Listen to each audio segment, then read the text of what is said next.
Hi, this is Marlene with Miami Ghost Chronicles, and I want to welcome you to another episode of Stories of the Supernatural.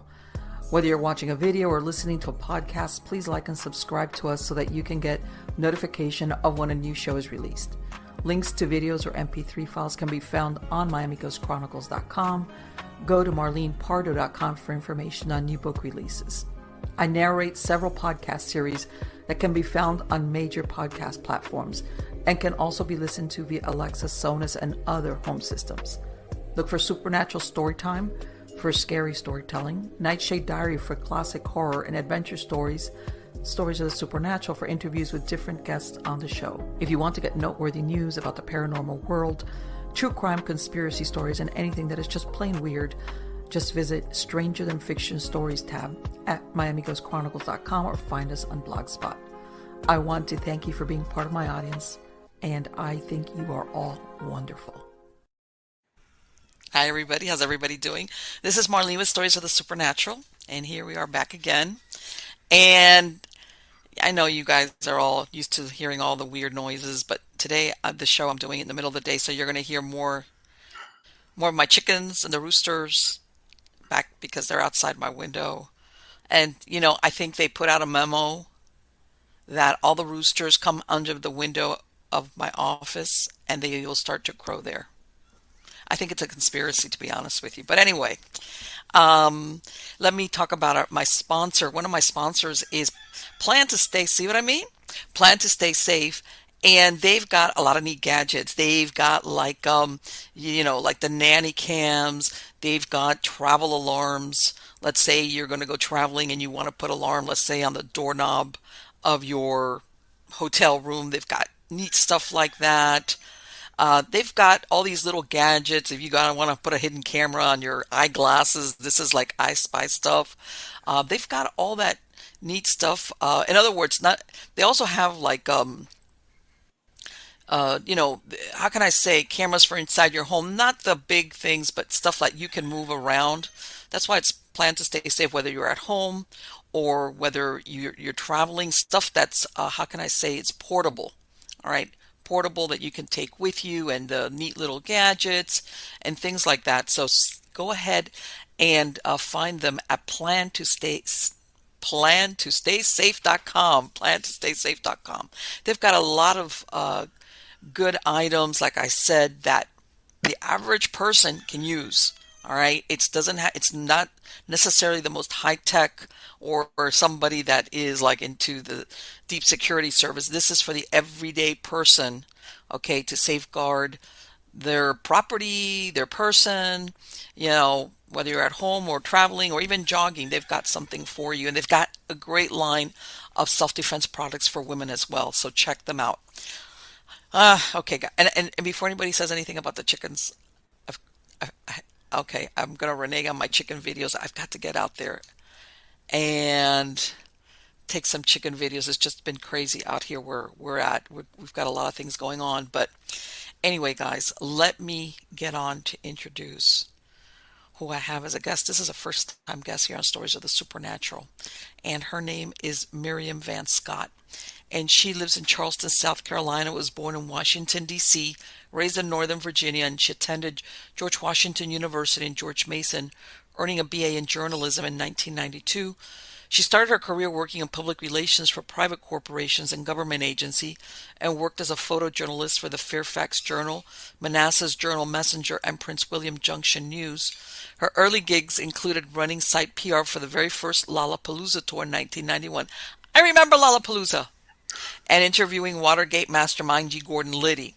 After the publication of her first book in 1998, she became a full-time freelance writer. Her articles and photos have appeared in over 30 publications, ranging from Good Housekeeping magazine to the Chicken Soup for the Soul books, TV shows and podcasts. She's provided content to the History Channel, Sci-Fi, the Learning Channel, ABC News, Paramount Entertainment Group, Media General, and many others. Her debut novel, Bandun Gate, a fact-inspired horror story about murder, hauntings, and paranormal battles along Charleston's cursed shore, is an Amazon bestseller. And help me welcome her. How are you doing today, Miriam? I'm doing pretty good. Thanks for having me, Marlene. On the contrary, it is My pleasure. And for the audience, we were talking right before we started rolling, we were talking about your work. And I want to say, how long ago? 20 years ago, you published a nonfiction book, a reference book, as you said, titled Encyclopedia of Hell. And I'd like to ask you, what what made you want to put that book together? Or how did you come up Um, with that idea? I actually came up with the idea because at the time I was looking for a book like that. I was looking for a book that would sort of, in one volume, bring together different descriptions of the underworld from different religions and myths and artwork. Because before, if you wanted to do any research on the afterlife, you would literally need to get a bunch of books on religion and a bunch of books on myth and a bunch of books on pop culture references and a bunch of books on art and literature. And it was pretty cumbersome. And I thought it would be great to have just one source to pull it all together. A book like that didn't exist, so I pitched the idea to an agent, and she liked it, and then she was able to sell it to St. Martin's Press. Okay. And we were talking earlier. So when you published this book, this was 1998.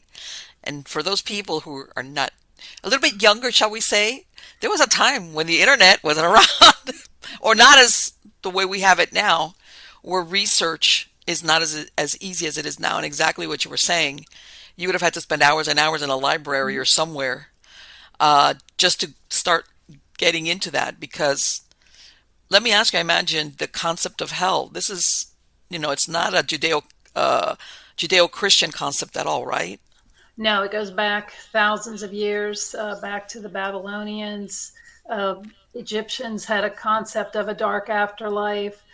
Even Eastern religions, they also have parts of the afterlife that even the ones that believe in reincarnation believe that the soul will spend time in another realm where it will be tortured or at least punished.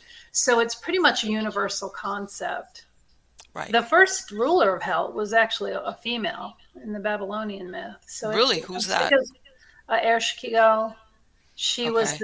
she descended to the underworld and ended up becoming trapped there. She became the sort of the mistress of the damned. Okay. I only bring that up because, again, people think, oh, the oldest concepts of hell are, like you're saying, Judeo-Christian concepts of Hmm. Lucifer and Satan, but really there's much more to it than that.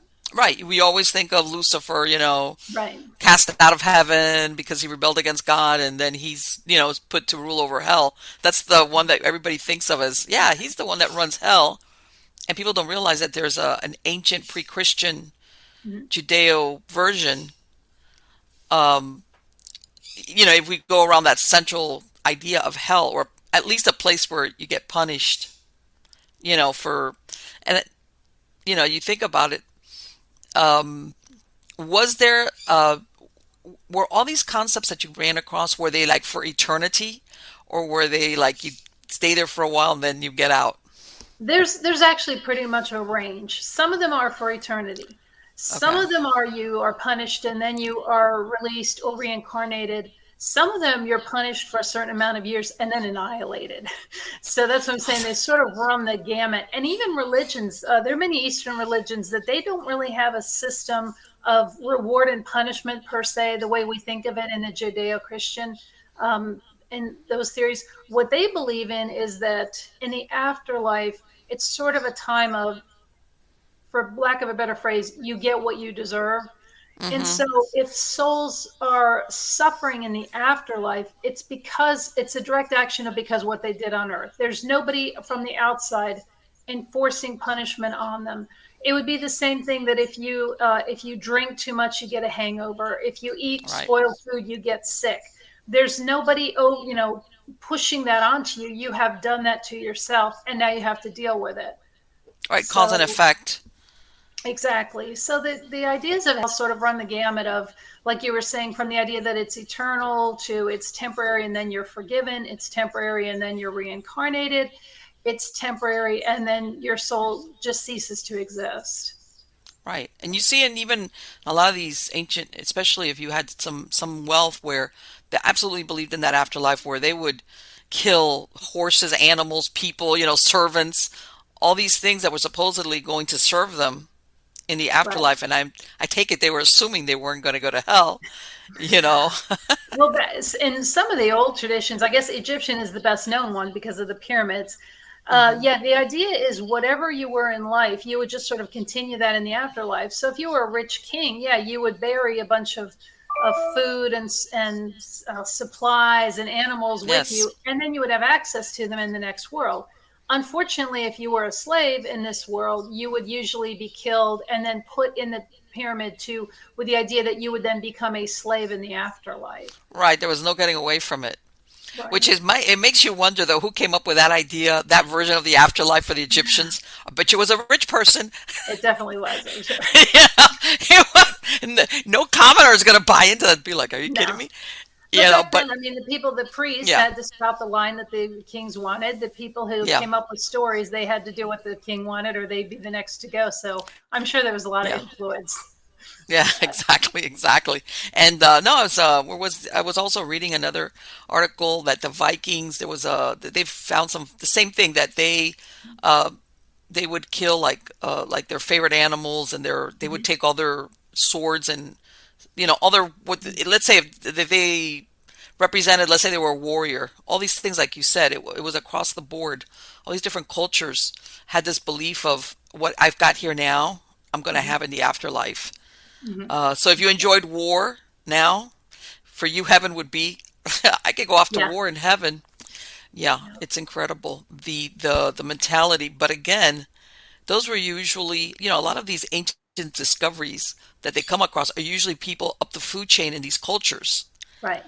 You never come across that much of the regular people, the common or the slaves or the servant class or whatever, or farmers. They kind of like, you Right. know, you were They didn't lucky have, to, even if they had the ability to come up with the ideas or to try to gain followers or whatever, they would have no way to pass that knowledge down.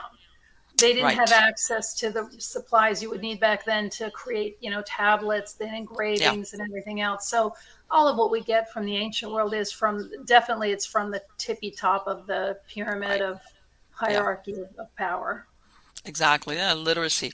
And in all these cultures, you know, you find that because you were telling me uh, that what you just stated, I didn't know that. What else did you come across that you thought was unusual when you were doing that research on that Encyclopedia of Hell? I was amazed there's actually a lot more overlap than people realize between Okay, religions in their greater concepts. Obviously, there's a lot of contradictions, but there's some overlap. The older civilizations tend to put a lot more emphasis on how you spend eternity is determined by your station in life or how you died. For right. example, if you died and were not buried, then you couldn't have a peaceful afterlife. If you died, like you were saying, in battle, then you went to the Hall of the Great Kings and you got to spend eternity playing war games, basically. But then there was a lot of overlap too. Every single culture that I studied had one sin in common that would immediately the equivalent of damn people, and that was harm to children. Really? Even religions that sacrificed children, they didn't believe they were harming children. They believed they were sending those children on to a better afterlife. But all civilizations have had very, very strict, terrible punishments for people who would murder children or abuse them or deliberately bring Isn't that harm. incredible? But yes, you do hear of some of these cultures, Mesoamericans, and even ancient, from what I understand, in Eastern Europe and, all that area, that they would have ritual sacrifices of adults and children. But I understand what you mean as far as that. How can I say it? There was no malice being there. Right. I'm They thought assuming they there were was no sending them malice on towards to the a better child. destiny. Right. Their Yeah, attitude is you're going on to something better. You would suffer here on earth. You wouldn't have a grand life. We're sending you on to something glorious. But you're right. There was no malice right, involved. They weren't trying to hurt the children. right. And let me ask you, as far as in other cultures, because like I said, everybody's very familiar with Lucifer, devil, Satan, whatever you want to call him. Was there equivalents in other cultures to, let's say, the Satan persona? Okay, There, as a far lot of as cultures have some sort of person who is the bureaucrat of hell. In okay, some cases, it's a torturer. In some cases, it's a judge. In some cases, it's a records keeper. And then in a lot of cases, it's literally just sort of a bureaucrat who keeps the logistics of everything, of where people should be and what they should be doing. But differs from Satan in that in not all cultures, it's not always somebody who is angry, who delights in torture. In a lot of cases, it's just someone who this is their station. This is just their job, basically, is to kind of keep things running. But it's not like a gleeful, oh, I'm so happy I get to torture these souls. They right, don't right, have which a is they don't have a ruler like that. now you were telling me that you came across stuff that back when you were writing this book, pre-Y2K, you thought, boy, this is dark. I'll just keep this to myself. Can you give an Right. example, a couple of examples of what you came Sure. across? There were a lot of sort of step-by-step guides to make literally the equivalent of poison, how to poison Mm-hmm. people and put them under quote unquote spells. And some of them were lethal, but some of them would just incapacitate people. There were a lot of really terrible crime reports. People who said that they were doing things, to glorify Satan or whatever, but a lot of it was just debauchery. Yes. Um, and a lot of that was pretty dark. I had done a lot of interviews. Like I talked to an exorcist, I talked to various clerics, and a lot of times I'd done interviews, and they told me a lot of really really interesting things, but Mm-hmm. they didn't really fit my subject matter. My subject matter was hell, the place of hell, the realm of hell. So like if they were telling me about something that happened at an exorcism they were doing, or a dark spirit, from their own that they'd come in contact with, or someone had told them about, that wouldn't necessarily make the cut of the book just because it didn't fit into the overall concept. I wasn't Right. writing a catalog of demons or of demonic activity, but I kept all that information. I kept all the notes. Right. I A- just as a writer, I keep everything. I'm a research writer. I keep everything, and then I was able to use it in this most recent book. And I'm gonna. This is the thing. When you, I was a matter of fact, I was getting through. I don't know if you're familiar. This is a book, The Ultimate Evil, that Maury Terry wrote about the Son of Sam murders Mhm. back in the 70s. And his theory was that the murders, and not everybody was killed. It was, in other words, it was a group. It wasn't Right. just David Berkowitz. And his what he proposed was, and he was pretty convincing, that it was Satanists who had randomly gone around killing people, like you said, as part of whatever they were, how they were worshiping, as Mhm. Satanists. Very dark stuff, what they were. And it's almost like that you think, how much of this is Satanism? If you want to call it Satanism, it is, but how much of it are we talking a warped personality? You Oh understand what yeah. I'm saying? Oh yeah, I'm sure, like you're saying, we'll probably never know, like you said, for a Yeah. lot of these killers, how much of it was that they seriously had some kind of mental issue.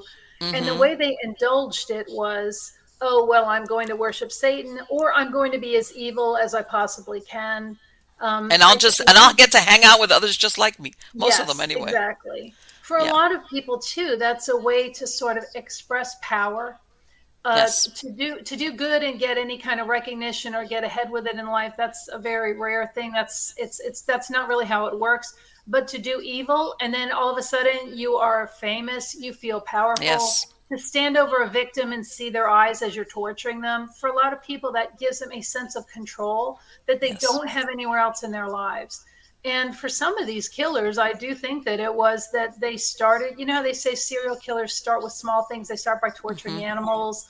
Yes. I think that's it. It's almost like chasing a high.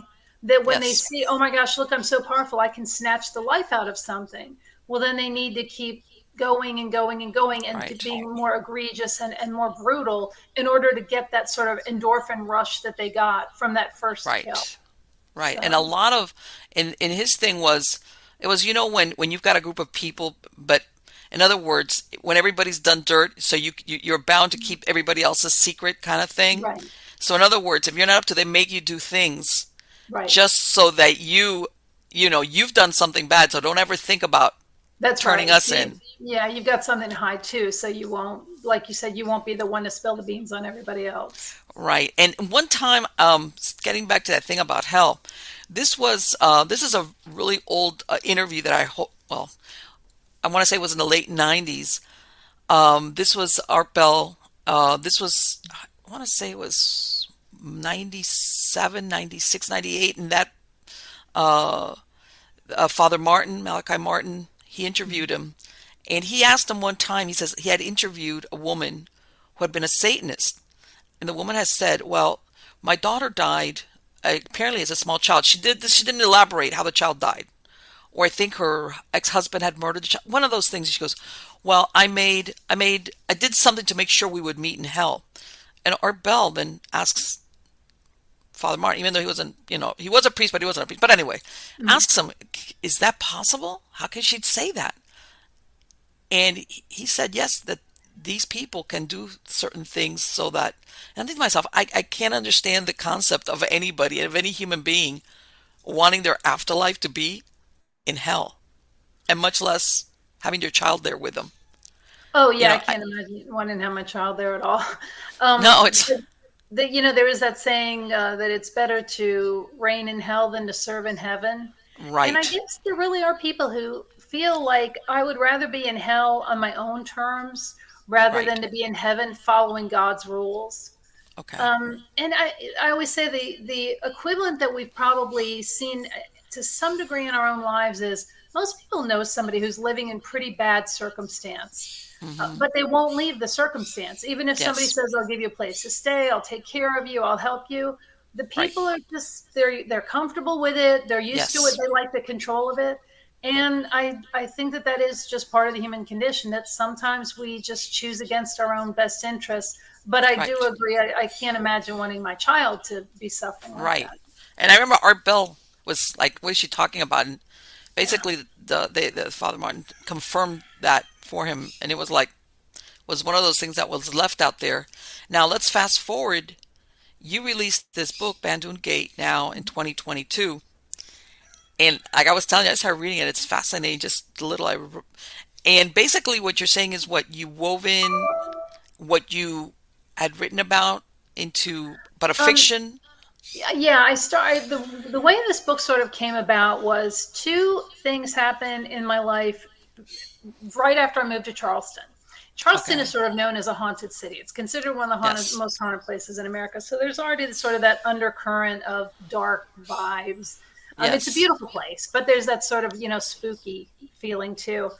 And then two things happened very close together. One of them was I had been out sort of exploring in the marshes. There's a lot of just open country where it's just thick marshes and woods and not much going on, not a lot of development.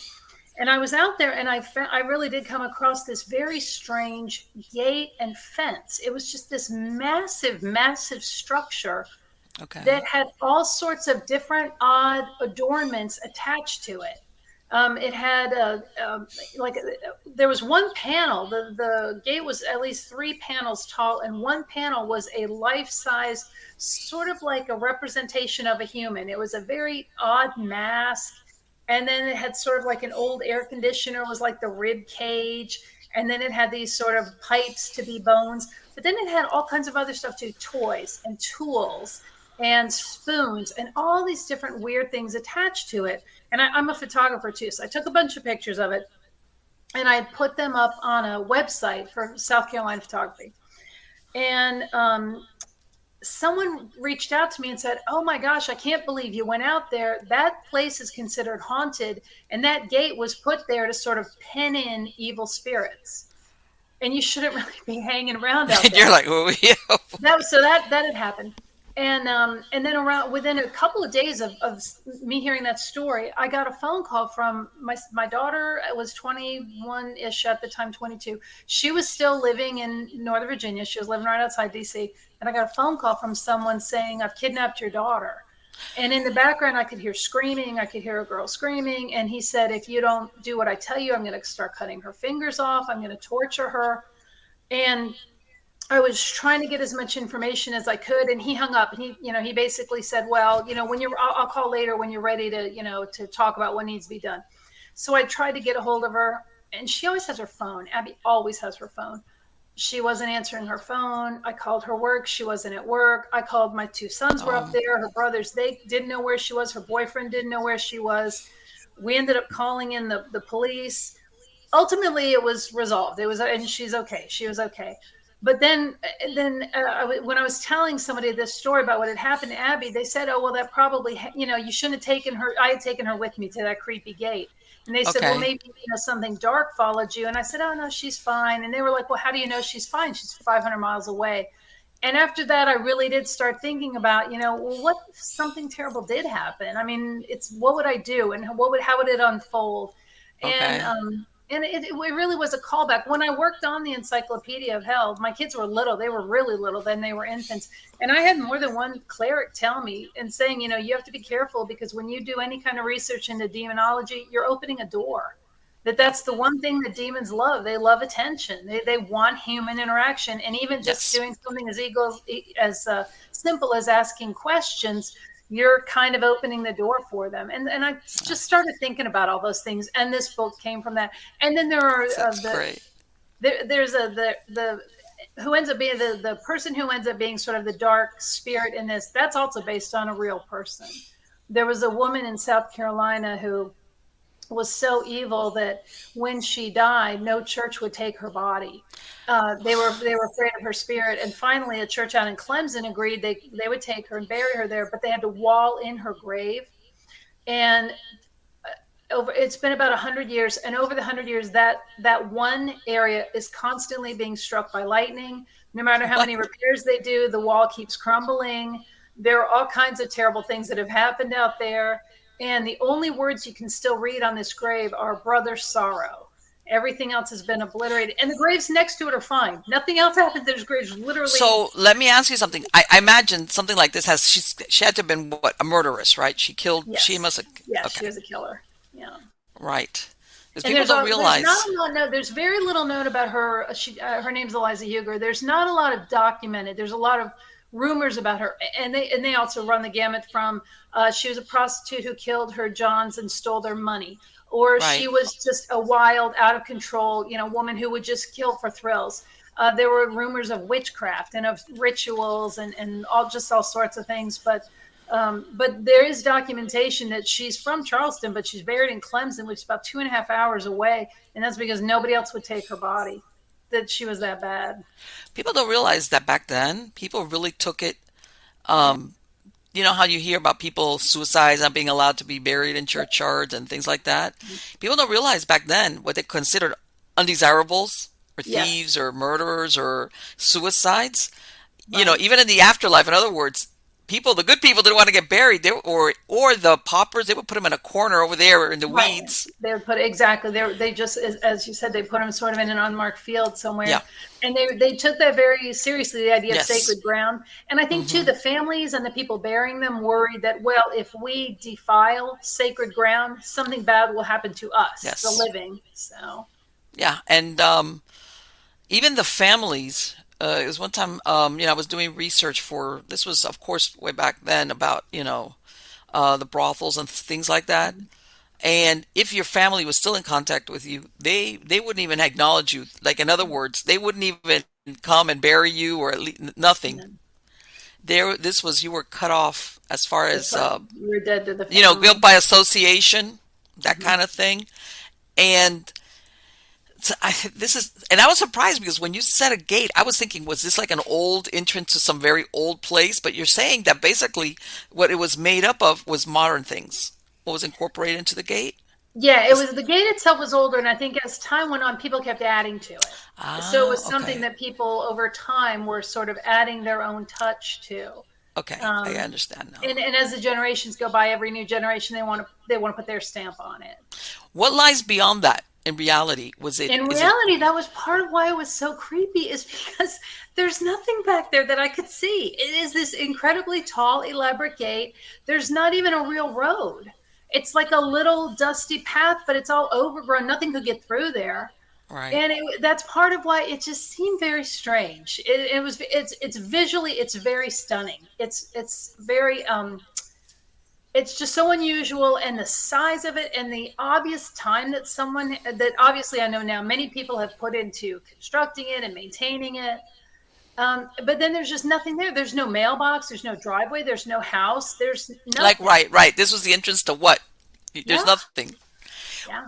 Have you My ever been able husband to was find out how really far back people? When we were there, I actually went a couple of times. And when I was there the first time with my husband, we found it by accident. We were looking for something else, and we got off on this side road. We found it by accident.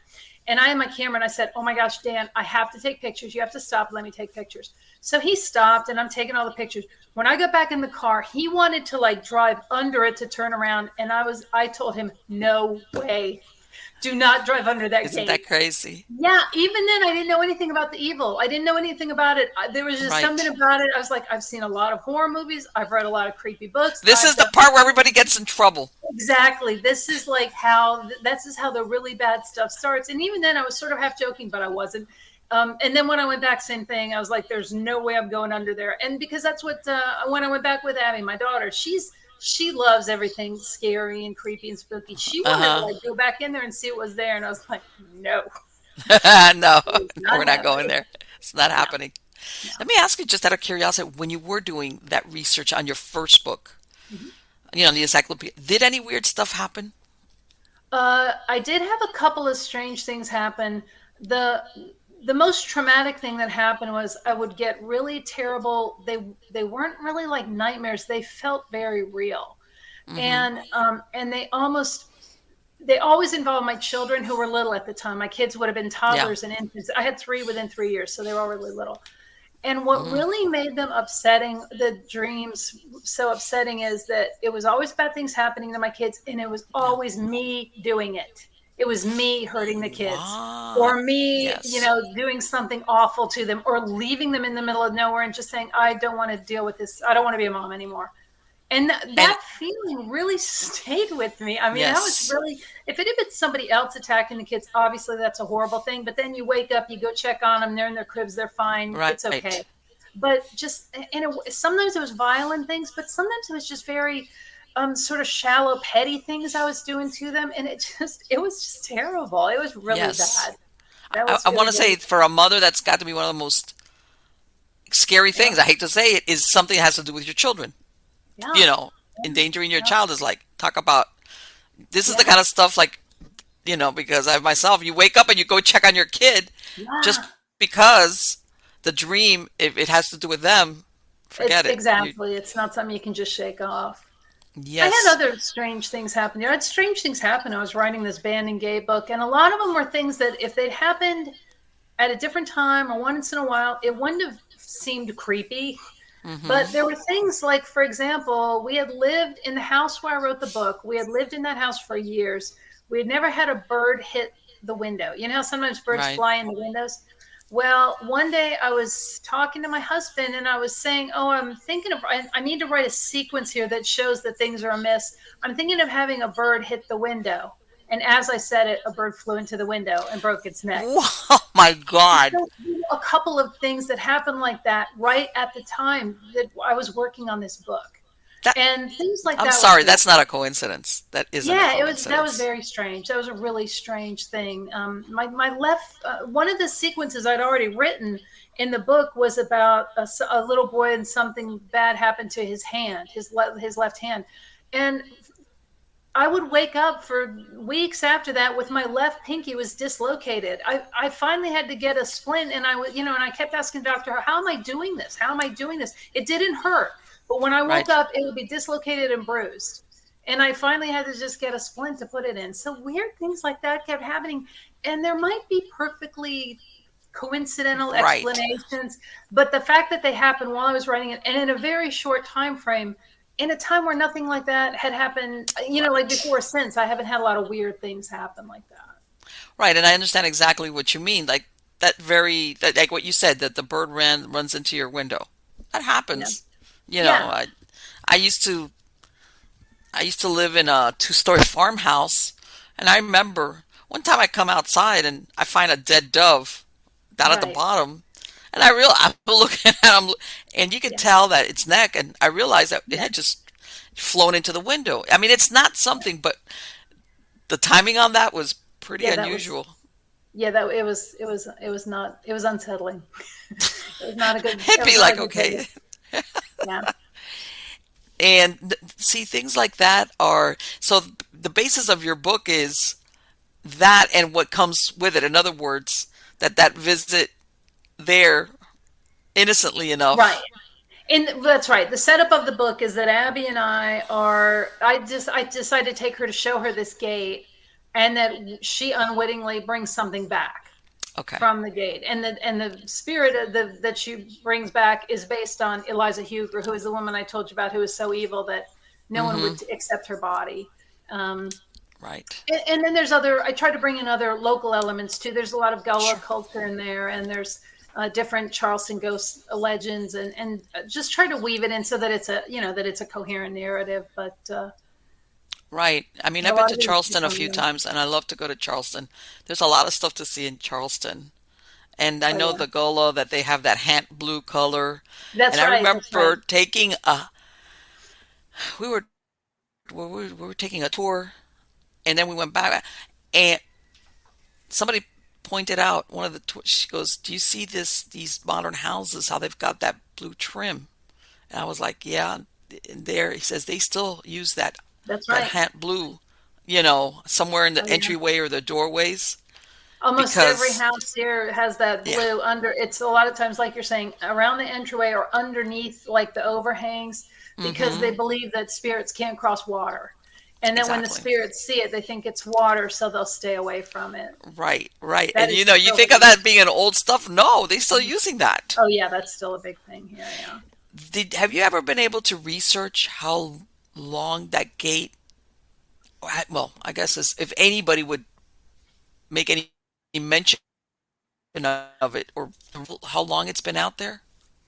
The particular one that I found, I did a little bit of research on. It's all anecdotal, though. It's all like, Right, oh, that's what my I'm thinking. cousin lived back there, and she. So yeah, apparently it's been there in some form for a long, long time, generations and generations.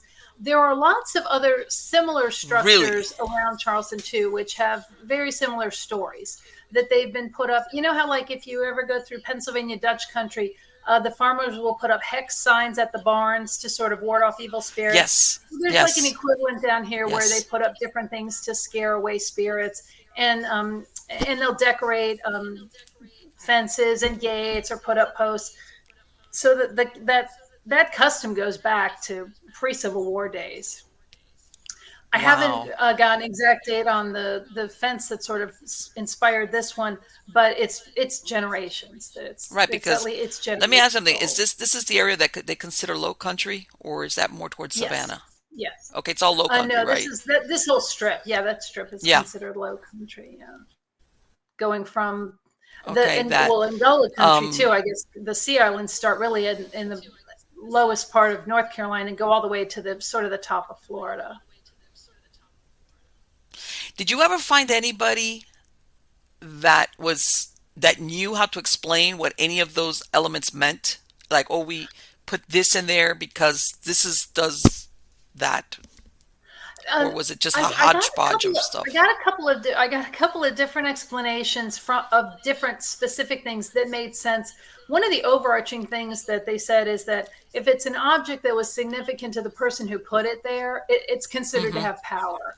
In Gullah tradition, Gullah teaches that there's a lot of power in things that people either used frequently, like a hairbrush or a broom or a comb, or things they used that were significant, like a pin that they wore on their wedding day, or a medal that Right. they'd won, or things that they had contact with right around the time of their death. That any object like that has specific and very sort of enhanced power, amplified Okay. power. So Okay. that's what we think. Some of the things on the gate were the things that were meaningful to the people who put them up. And then others, they say, are things that they like to distract spirits. Anything Yes. that has like a human face or sort of looks like a human, they like the idea that the ghost will go over and try to interact with that image rather than Okay. come after a real person. Goa Mm-hmm. lore teaches that the ghosts here, that most of them are, they call them skin. skin shifters, not exactly Hmm. a shape shifter, but that they're looking for new skins to wear. And so Right. anything you can do to sort of detract them. Not Hmm. on this gate, but I have seen in other places. I don't know if you're familiar with a bottle tree. That's Yes. another very, very specific thing that you see those a lot here, which is sort of what it sounds like. It's a wire frame, and then bottles go on it, sort of tipped upside down, with the idea that the spirit will go into the bottle and then become fascinated and just sort Right. of be captured there. Right. Because I was going to ask you, it almost sounds like, a lot also they have that root work out in That's that right. area. That's right. Okay. Where they use exactly like what you're describing as Right. far as, If you felt like if you felt like I've got this terrible stomach ache lately, and I think somebody has put a hex on. I think someone's put a hmm, spell on me. They would call it put the root on you. You would go to a root worker or a root doctor, and they would help you. They would help you remove the spell. A lot of root doctors here only do white magic. They won't cast spells, but they will help right. you remove spells.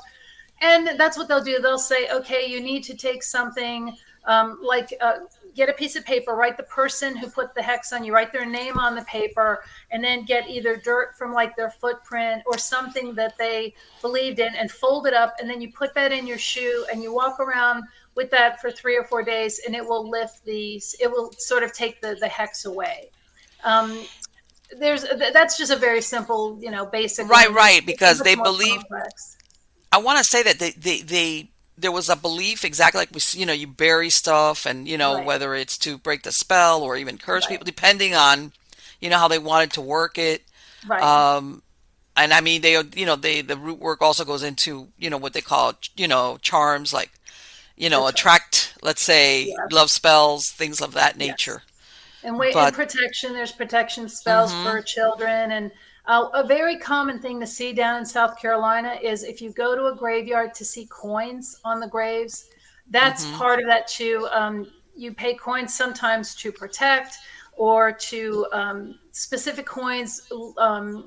Are for specific honors. Like if you served in the military with someone, you would leave a very specific coin. If you knew the person personally, you would. Sometimes the coins you leave for people you don't like because you're trying to like say, hey, it's like a bribe. Hey, leave me alone. And one thing you never ever do, you do not take anything out of the graveyards here. oh In no. children's graves, people leave toys. It's very common to Yes, go to a child's grave that's 150, 200 years old, but you can see there are new toys on it or toys that didn't yes. exist then. And that's usually someone in the family or someone who wanted to pay homage to the dead or to the family. And yeah, you never don't take anything. Do not Right. take Yeah. I anything. tell people don't realize that a lot of, and as a matter of fact, where I was going was when I asked you about where was that gate, I was thinking, was there like a cemetery or, how they have these old Mhm. family Oh graveyards yeah, yeah. nearby? I was thinking maybe this was a reference point It to, could be. no, It and some of these yeah. family graveyards, they're like, Oh yeah, that's very common out here too. Like you're saying, you'll be just out in the middle of nowhere, and then yeah, all of a sudden there's sometimes it's just one or two, but sometimes it's a couple of dozen with nothing yes, else around them, or maybe like a little house that's sort of overgrown, and it's yes, obvious nobody's living there, but the graves are still there. And right, people still put flowers on graves. Again, I've seen graves that are so old you can't read the stones, but if you yes. go there, you can tell people have come and put flowers there, and I think it's just a generalized sign of respect.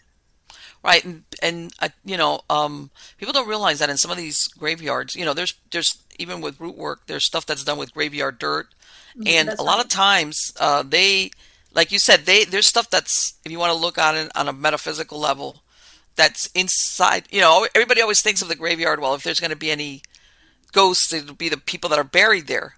But you'll have a lot of people that will take spell work items and dispose of Mhm. them in and around graveyards and things like that.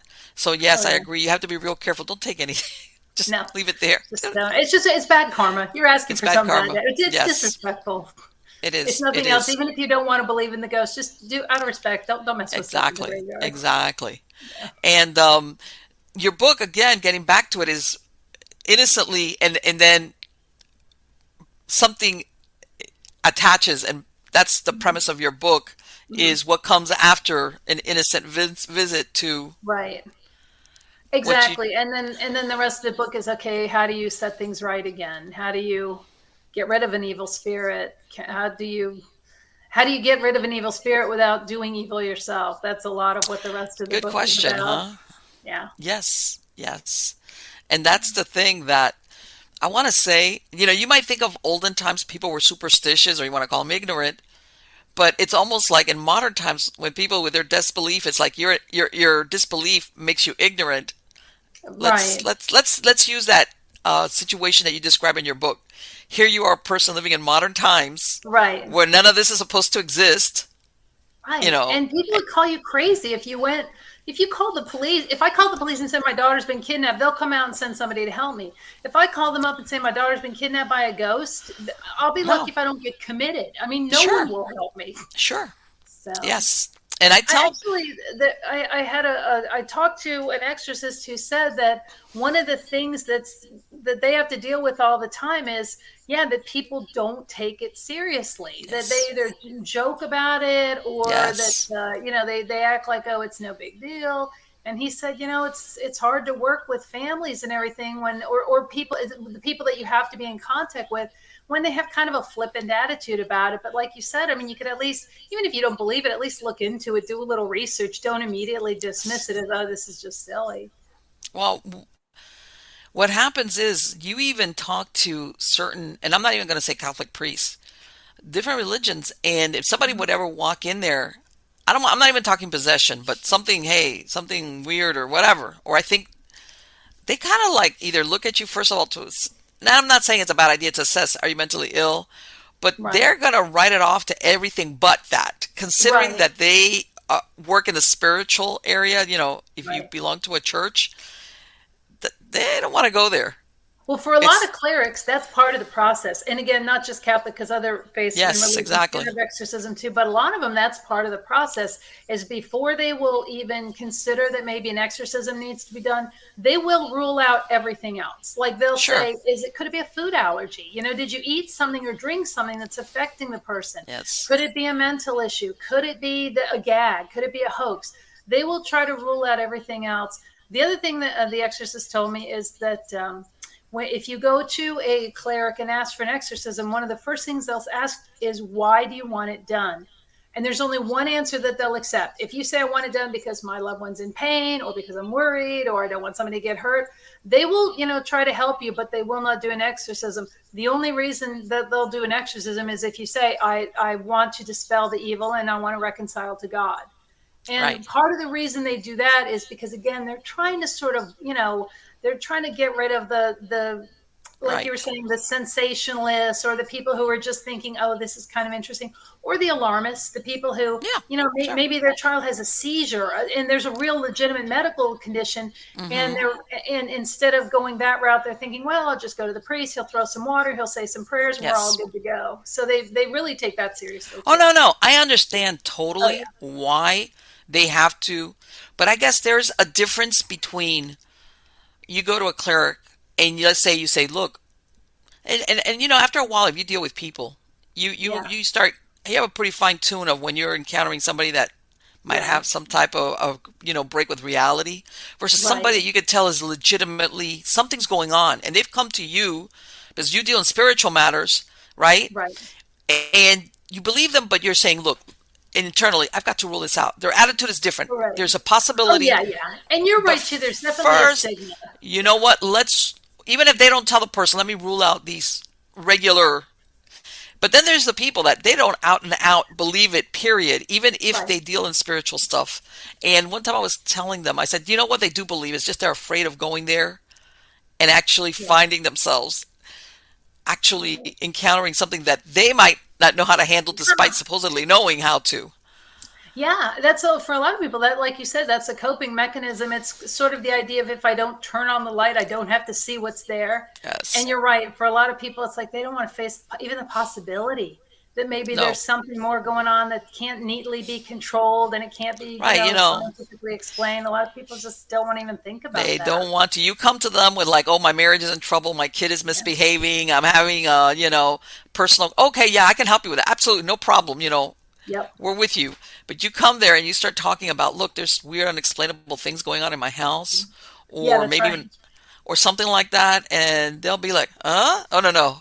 Yeah. and it's like, You watch too wait a much minute. TV, or Yeah, you it's want like, to blow it off. Yeah. yeah, Yeah, it's that's like, true. yeah, you sure? I had, when I was doing some paranormal investigations, I haven't done some in a bit. I went to see this gentleman he's Catholic, and he'd been living in this house for like 30 something years. He'd been living there a long time. And he had weird things started going on. And he was a regular churchgoer to the same church because he'd been Mhm. living there. And he tried to approach one of the priests, and he said that the priest was like, okay, okay, and he kind of did a very Yeah. hasty house Yeah. blessing on him, like that's it. Yeah. And he says, look, I stopped pushing it at my church because I didn't want to be that guy, you Right. know? Yeah. You don't want to be the crazy guy. I didn't want to Yeah. be that guy that is like, and you could tell that he says that priest, I mean, if Yeah. he, he Yeah. did, He didn't want anything to do with it. he just sprinkled some water, blessed the house, and he Yeah. was like gone. He was ready to Didn't move ask, on. Yeah. didn't want to move on, didn't know, like what's going on, Yeah. considering No that this question. is even a regular parishioner. And this is the part that to me, when he was telling me that, I go, here's whether it was this priest, even though, they rotate priests. If Mhm. you've been a regular churchgoer to this parish for X amount of Yeah. times, He would know you. and you're like a regular person, what would make this regular person Yeah. Suddenly one day wake up and say, "Hey, something come creepy." in and say, I need your help because I can't understand what's going on in my house? Yeah. Which would think, okay, there's something here that I need to, help this person with.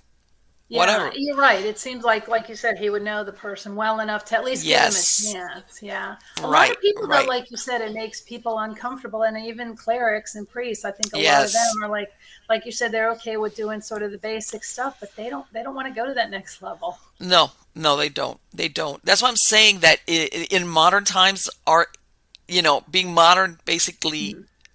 makes us ignorant. If, let's say, Right. on the premise of your book, if you ever ran into a situation like that, where it's like, let me ask you, and I'm going without giving your book away, at what I imagine is your character at the beginning doesn't connect the dots as to why these things are happening, or No, no, not okay, really. And that's really how I am. That's why I'm saying I came up as a research writer. I've always sort of, whenever I'm working on a project, I sort of do it like, almost like from 3,000 feet above, where I'm just sort of looking. It's like putting a puzzle together. It's not yes, really taking a position on it. The Encyclopedia of Hell doesn't take any position on what of this is true or which of these is right. It just sort of presents the information. And so, right, yeah, it would take a while to really feel like, is there something going on? Could there even be something going on? And then realizing, yeah, something serious is going on. And then, of course, right. the next step. Okay, now what? Well, Now what? and this is the thing that I think a lot of people, because we know you always get it. Let's go down the Judeo-Christian, the devil. Let's make a bargain, or he wants your soul, and I think sometimes people don't understand when you're talking something hellish. Let's go. There is sometimes they don't. There is no bargain to be made. They don't Right, want a bargain. You know, right. That's it's right. not like I want your soul. Maybe what I want is Right. just to destroy you, or whatever, Yeah. or destroy the. There's no moral compass. No. Oh well, let's figure this out. And sign here, and I'll have your soul when you die. That typical Right. No. Faustian Yeah. There's no thing. like Dr. Faust showing up with the contract that you're going to sign in blood. Yeah. Right. Exactly. It's just no. Or hatred for the sake of hatred. I think a lot of Right. human beings don't understand that concept unless you're a psychopath. And even then, they're not emotional anyway. But Right. there's hatred for the sake of hatred or destruction, or, you even when you see murders, you always see love, revenge, Hmm. obsession. All these typical human emotions, of course, that go off Yeah. they Those end up in bombs murder. going somewhere. But haven't you seen those stranger on stranger murders where somebody murders Mhm. somebody? They have no grudge, no nothing with Right. them. No connection. No connection. I don't love you. I don't hate you. I don't know you. But they Right. still kill them, and sometimes in horrible ways. And I think to the average human being, it's very difficult to imagine, let's say in this case, uh, a paranormal entity that would Right. think like that. Not like a human being that you could tackle and shoot him or That's whatever, or right. arrest him. Yeah. You You got know? somebody worse. Yeah, it's like, here's something that's non corporeal, I imagine, in some cases, but why do you want to do this to me? In this case, because wrong place, wrong time, or you said the wrong thing, Right. or And one of the big things with ghosts is if it's a ghost, they usually have a personal mission they want to accomplish. mm-hmm. A demon just wants to destroy things and cause Yes, trouble. So yes. you're right. A ghost, at least, you would, if you were ever to come in contact with a ghost, the best you would hope for is maybe I can help them with their mission. Sure. But Like a lot of times, I'm gonna rest in peace. What yeah, is it? whatever Have you they ever need seen that closure movie, The for. Changeling, by any chance? Oh yeah, boy, I've seen The that. one with George C. Scott? Yes, that's right. Yeah, yeah. I think Or it's even great like because it, I'm thinking more recently, like remember Sixth Sense, that the ghosts that were haunting, they really just wanted they just wanted closure. They had some well, sort of unfinished business. if you ever look at the movie of The Changeling, at the end of the book, oh, no, I'm sorry, the movie, he basically he found out who the child, who the ghost or the child was, found out this whole dark history of what happened and why the child was killed, digs him up basically, and he still keeps going. He's asking, "What do you want?" Because he's under the premise that I've helped you. I'm trying to Right. they lay the ghost, and the thing still keeps going. The haunting still escalates.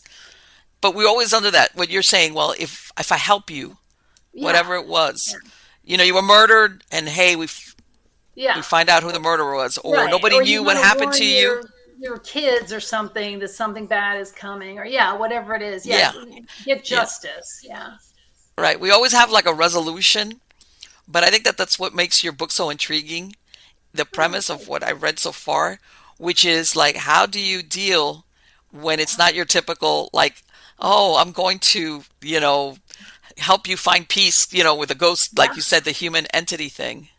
Yeah, or Yeah. sometimes if in a lot of ghost stories, what the ghost wants is something that's going to imperil you anyway. I mean, if the Yes. ghost says, "Oh, I'm here for the mission," and the mission is you help me kill somebody, Yes. that's a tough choice. It's like, well, do I go along with helping the mission, which means I'm now a murderer, or do Hmm. I, in this case, let them harm a family member, or let some other terrible thing happen? It's Yes. it's a tough choice. Right. What if they want vengeance? Hey, that guy killed me, or I Yeah, want you to, like, let's even the score for me. I can't do it, yeah, so I want you to do that for me, and then I'll rest easy. You know, yeah.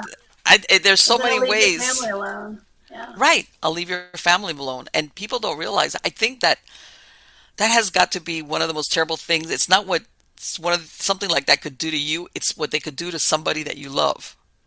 Yeah, You I think see? a lot of that obviously came from back when I was having the dreams about when I was writing the Hell book and I was having dreams. It was always bad things happening to my kids, and I guess in this recent book, it then comes down to okay, well then how far would I go to help them?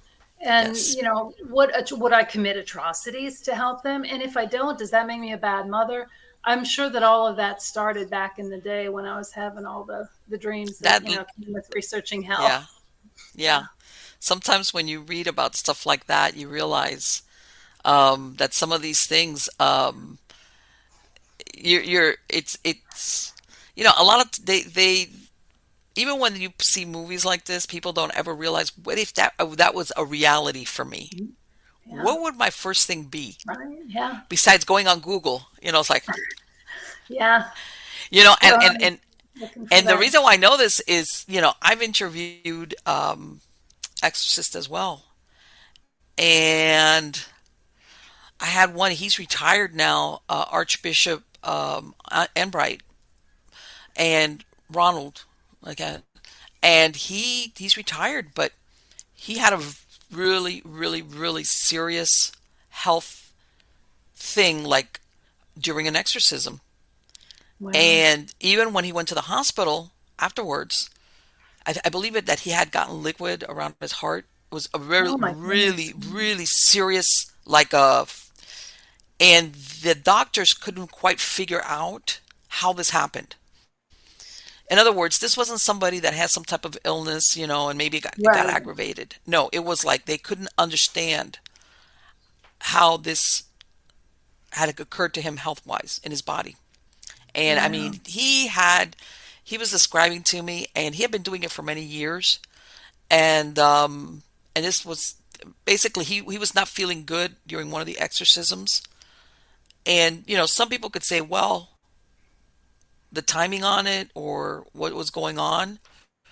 But yeah, you see a lot of people that deal with that on a regular basis.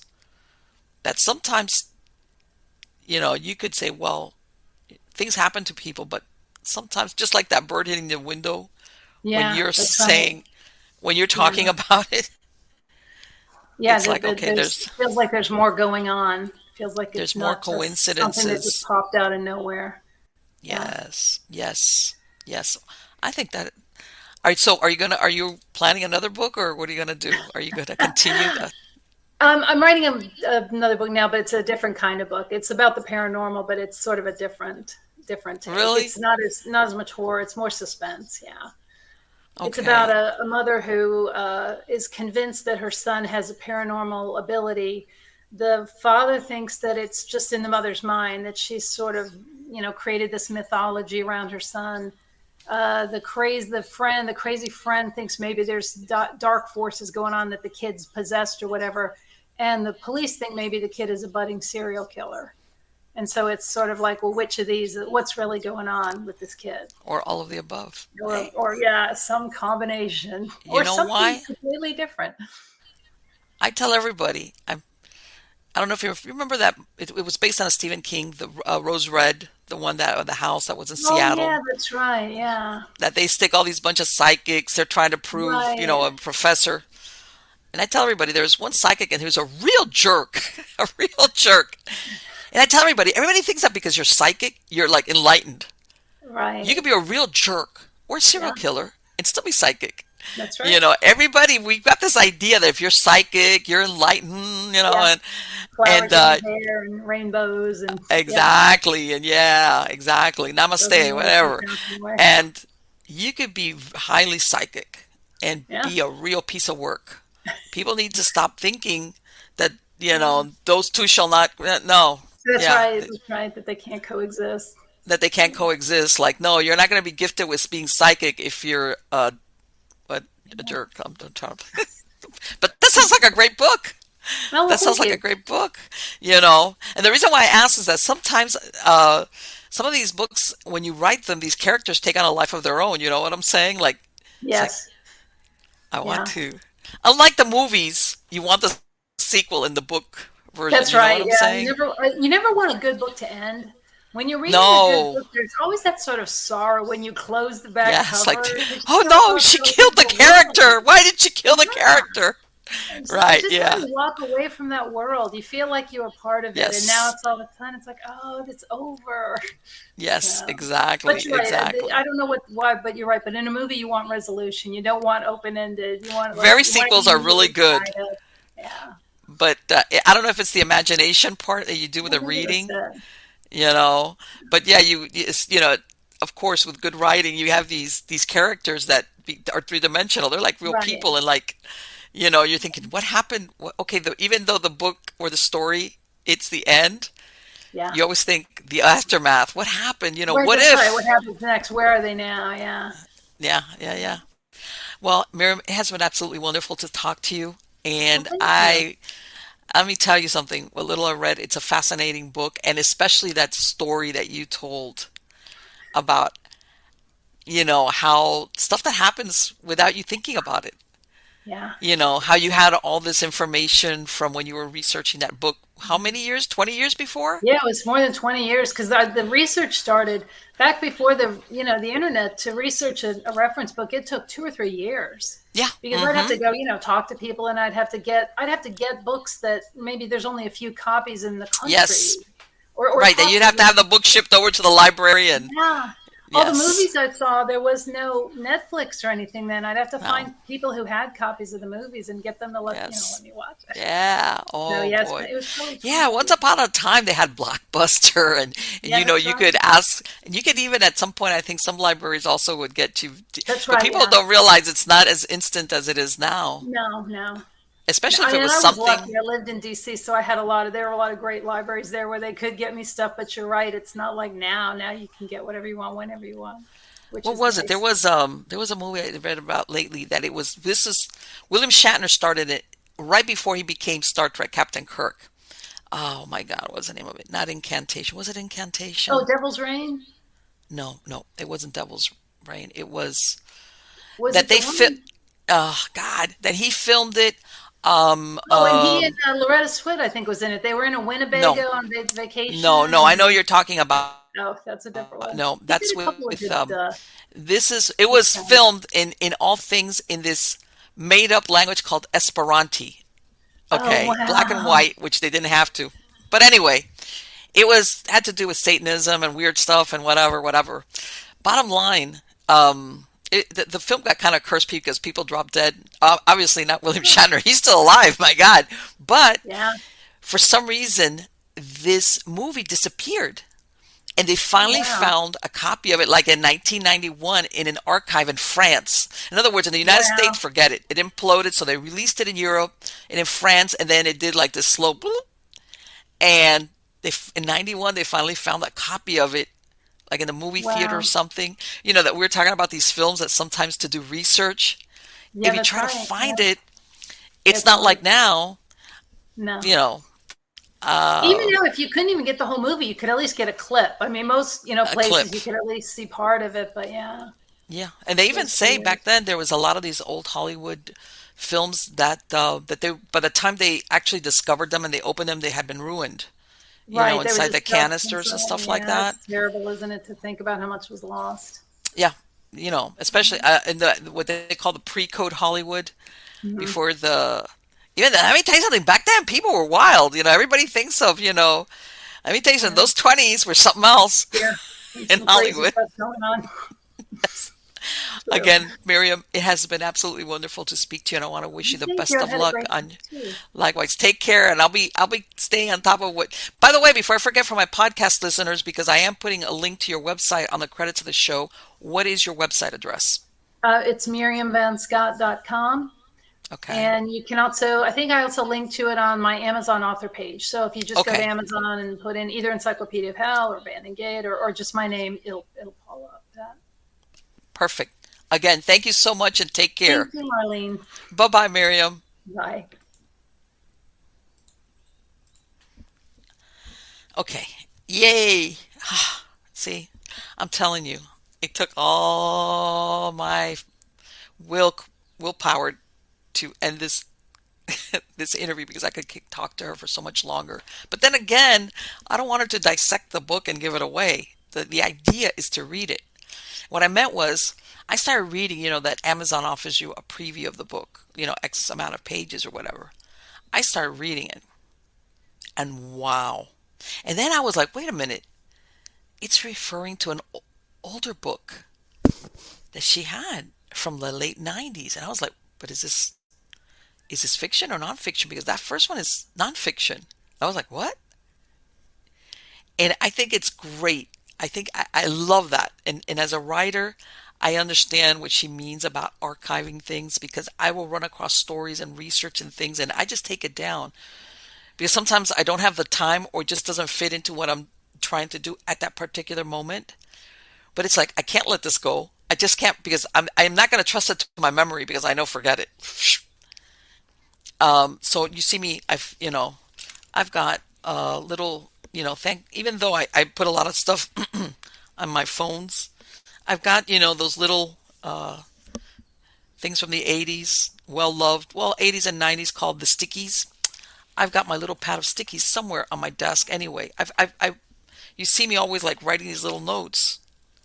And then after a while, I've got all these little stickies all over my desk. And then I just take them and hopefully I've kind of put an explanation. It's like, okay, do this, because I don't want to let it go. And then I research it. And even if I have to, you know, put away the information, I leave it there because I'm going to come back to this. And I do. And sometimes it's taken me a couple of years and I do get back to stories and ideas and exactly like what she was saying, information, just information. And I want to stress this because I've said it before in other shows, like once upon a time, you had to pay to develop film. Yes, believe it or not. Once upon a time, which she's describing, you had to do research as in the legwork. And when I mean legwork, I mean legwork.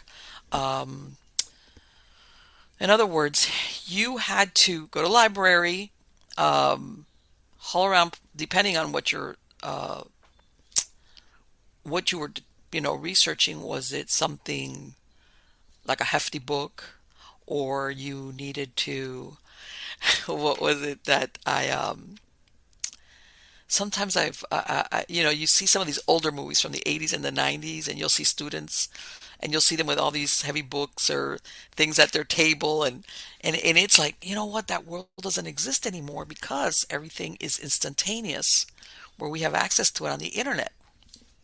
YouTube. How do I do that? Let me find a YouTube video of how to do, DIY, or you can find it on the internet. And once upon a time, so my point being that when you put so much work into research, you kept every little bit of it, even if at that moment you couldn't really do anything with it. When you came across something that you were like, this is too good, I got to keep this. So I can understand why she kept all this research, even the stuff that she didn't use in her original book. And look, little did she know that 20 something years later she would use it. That, yeah, once upon a time, research was the R word. It was research, truly. Okay, especially if you were looking into something obscure, and if you wanted to be accurate, especially if you were writing anything that was supposed to be nonfiction or reference book. And I think that's so, and that story that she told about coming across this gate out of nowhere. And for those writers out there, I think, and even there's so many writers that will say the idea for their books start out just like that.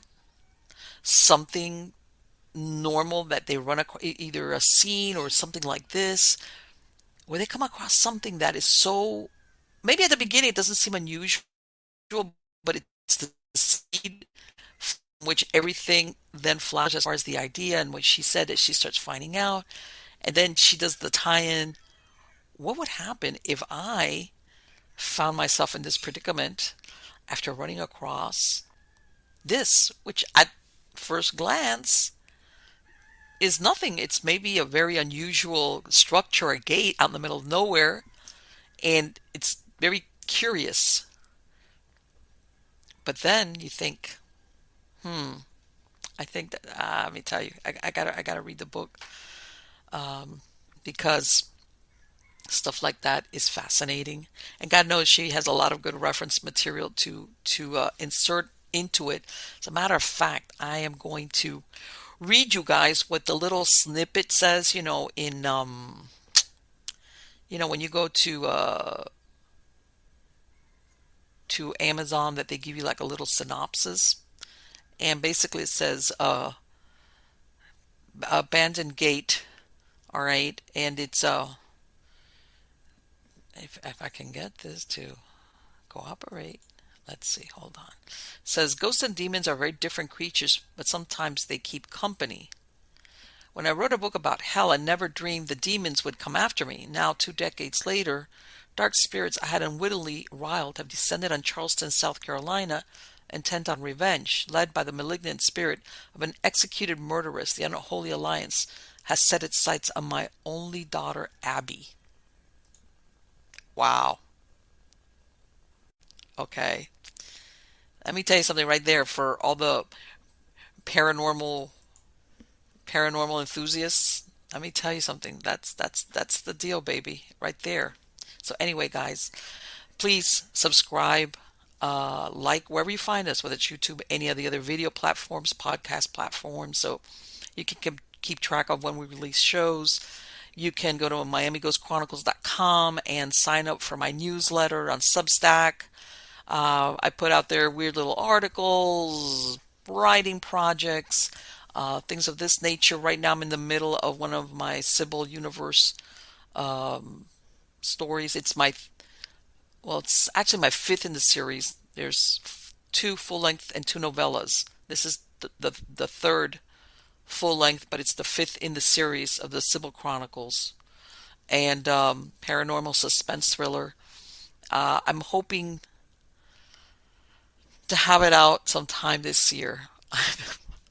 Because I'm also, if you go to Erie.news, I've also, like every other day, I've put out a small segment about weird news, weird, unusual stuff. God knows there's other news that's like, it's too worrisome. Let's go off into weirdo land. So I do Erie.news, not ErieNews.com, Erie.news, and you can find articles there. And like I said, every other day, or every second day, I'll put out a broadcast about weird news that's going on around the world, unusual things.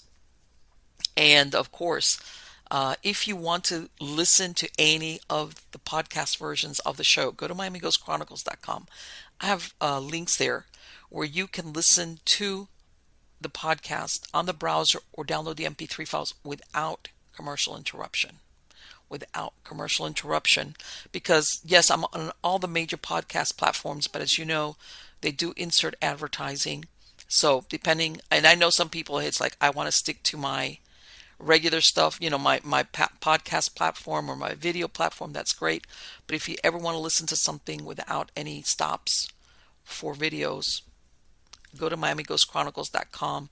And of course, there you can email me any ideas, stories, suggestions, whatever the case might be. By all means, go there, check it out. I've got a lot of interesting stuff on there. And I've got a lot of fantastic guests coming on, like great guests coming on. New people like Miriam, returning guests like others. And some of them I haven't talked to them since like 2017, 18, 19, 3, 4, 5 years. A lot of things have been happening with them. Okay, so it's almost like having a new guest. So I guarantee you guys, I've got interesting people coming on. And of course, I'll remind you all, you're all wonderful. And thank you very much for coming back every week and sharing this time with me. See you soon.